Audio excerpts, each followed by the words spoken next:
বিসমিল্লাহির রহমানির রহিম। আসসালামু আলাইকুম। দেখো আজকের রেসিপি আমার মায়ের রাতে রাখি আম্মাই খররা তাই না সহ আসল তাই দিতা দিরা সাধারণভাবে প্রথমে হলুদ পেঁয়াজ দিচ্ছেন, রসুন দিচ্ছেন, পাঁচফোড়ন দিচ্ছেন, জিরা দিচ্ছেন, ওগুলা দিয়ে আর কি দেখাইতে পারছিলাম না প্রথম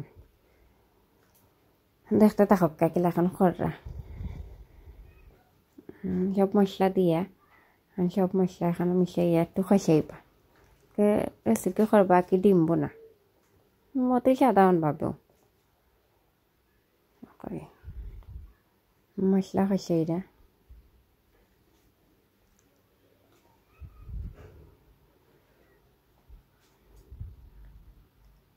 তারপরে ডিম দিলেইছেন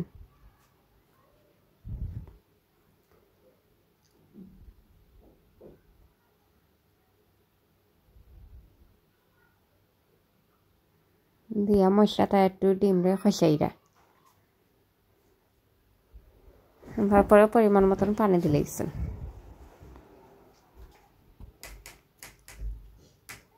দেখো কিলা নিয়েছে তারপরে কয়েকটা কাঁচামরিচ উপড়িয়ে দিচ্ছে নাকি লামাইবা 10 মিনিট আগে 5 মিনিটের লেগে রাখছেন দেখো প্রায় ডিম বোনা হয়ে গেছে। ভালো থাকা সুস্থ থাকা। আসসালামু আলাইকুম।